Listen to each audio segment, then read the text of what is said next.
Hello JNV के students, अगर आप फॉर्म भरने वाले हो तो मैं आपको बताऊं बेटा, फॉर्म भरने से पहले तुमको कुछ बेसिक जानकारी जरूरी है। अगर तुमने उन बेसिक जानकारी को अपने दिमाग में नहीं रखा तो मैं गारंटी के साथ बोल सकता हूं तुम्हारे फॉर्म भरने का कोई फायदा नहीं होगा। तुम्हें पता होना चाहिए कि एज कितनी होनी चाहिए, करंट क्लास क्या होनी चाहिए, रूरल कोटा कैसे काम करता है। ये सारी बातें अगर तुमने नहीं जाना तो मैं तुमको गारंटी के साथ बोल सकता हूं कि तुम्हारा फॉर्म वैसे ही रिजेक्ट होगा जैसे पिछली साल बाकी लोगों का हुआ था।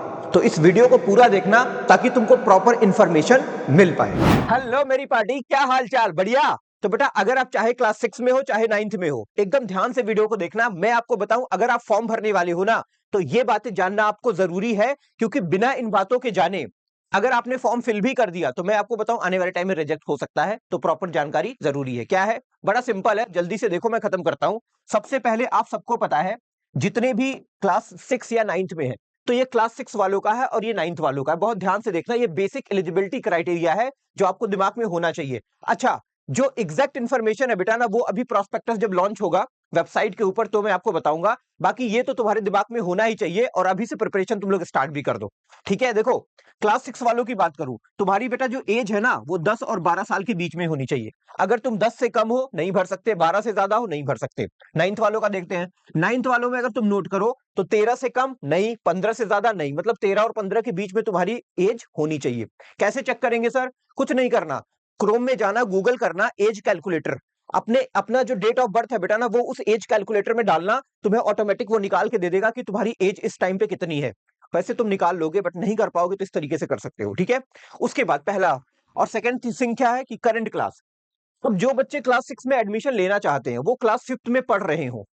अब ऐसा नहीं कि आप 7 में हो और कह रहे हो नहीं मेरे को तो क्लास 6 में एडमिशन लेना है जेएनवी में, या आप 4th क्लास में पढ़ते हो और कहते हो नहीं मेरे को तो 6 में एडमिशन लेना है। नहीं, आपको इस साल पूरी तैयारी के दौरान क्लास 5th में रहना पड़ेगा, और जैसे ही क्लास 5th आप अगली साल कंप्लीट करोगे ना 2027 में, वैसे ही आपका एडमिशन हो जाएगा जेएनवी क्लास 6 में। तो आपको क्लास 5th में पढ़ते हुए होना चाहिए। ठीक है?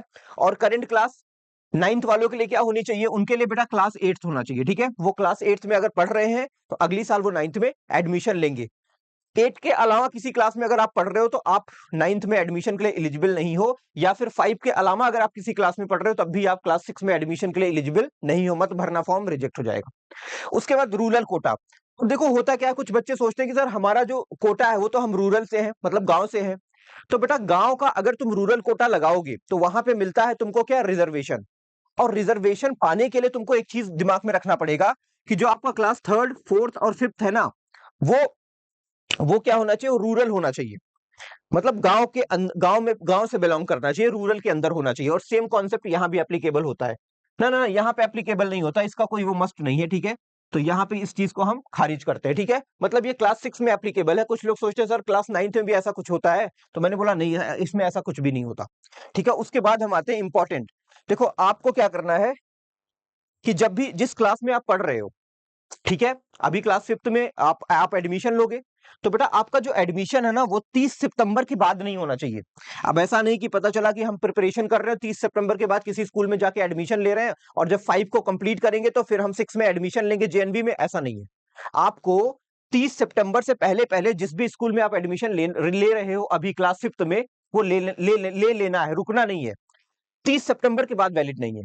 ठीक है? और यहां पे ऐसा कुछ भी नहीं है। ठीक है? इसमें हम नहीं मान के चलेंगे। ठीक है? तो यहाँ पे 5 लिखा हो, इसको हम इग्नोर करते हैं। मैंने इसलिए लिख दिया ताकि मैं यहाँ पे कट कर पाऊं कि ऐसा कुछ लोग सोचते हैं जबकि ऐसा नहीं है।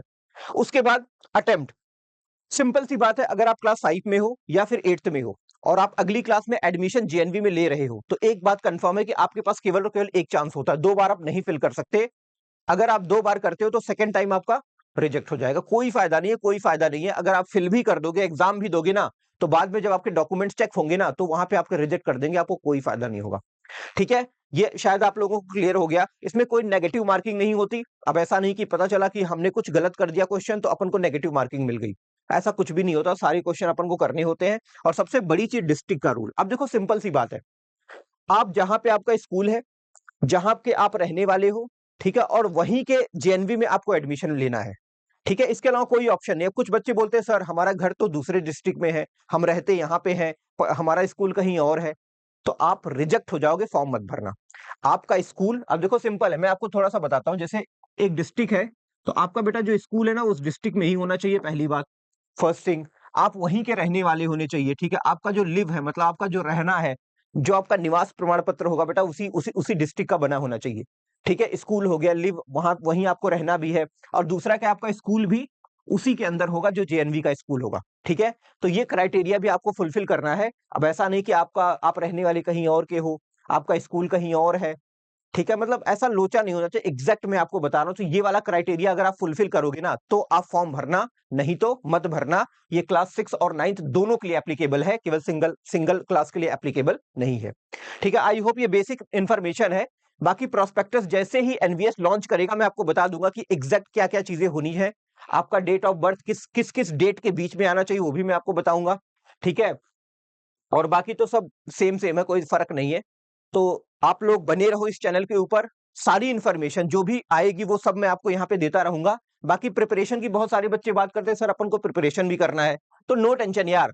देखो हमारा जो वेदा नवोदय का एग्जाम है ना, जो वेदा नवोदय एग्जाम का ये जो आपका यूट्यूब चैनल है, इतना बेहतरीन है प्रिपरेशन के पॉइंट ऑफ व्यू के, मैं आपको बता नहीं सकता।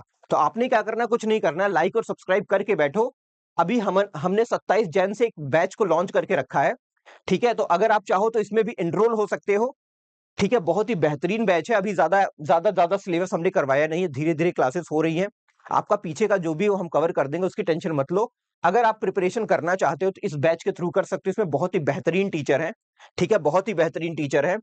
हम पिछले 7-8 सालों से इस फील्ड में वर्किंग है, ठीक है। बहुत सारे भर भर के हमने सिलेक्शन दिए हैं, और अब की बार आपकी बारी है। अगर आप यहाँ पे एनरोल होते हो, पूरे साल हमारे साथ कॉपरेट करके मेहनत करते हो ना, तो आपका भी सिलेक्शन हो सकता है। लेकिन आपको प्रॉपर तरीके से मेहनत करना पड़ेगा, इस बैच के साथ एनरोल होना पड़ेगा, और जल्दी करना पड़ेगा। देखो जल्दी करने का सबसे बड़ा फायदा ये होता है ना, कि जो बच्चे आज से 2 महीने, 3 महीने, 4 महीने बाद प्रिपरेशन करेंगे ना, उनसे आप कहीं ना कहीं आगे निकल जाओगे। क्योंकि बहुत ही खतरनाक कंपटीशन होता है, एक जिले में 80 सीटें होती हैं और लाखों में लोग भरते हैं। तो जल्दी करने का एडवांटेज आपको मिल सकता है। तो फटाफट इस बैच के थ्रू एनरोल हो जाओ और अपनी प्रिपरेशन को शुरू करो। बहुत ही खतरनाक प्रिपरेशन होती है, और भर भर के सिलेक्शन होता ही होता है, जिसमें आपका भी नाम अगली साल हो सकता है, ठीक है। उसके बाद तो बेटा ये बेसिक बेसिक चीजें थी, बाकी मैंने आपको बता दिया। अगर आपको ज्यादा इंफॉर्मेशन चाहिए तो नीचे एक नंबर होगा, उस पर कांटेक्ट करो, उनसे पूछो, उनसे बात करो। बैच के बारे में ज्यादा इंफॉर्मेशन चाहिए तो नीचे नंबर है, उस पर आप कांटेक्ट कर सकते हो, ठीक है। तो मिलते हैं अगले वीडियो में, तब तक के लिए मस्त रहो, जबरदस्त रहो और खूब मेहनत करो। ओके बाय बेटा।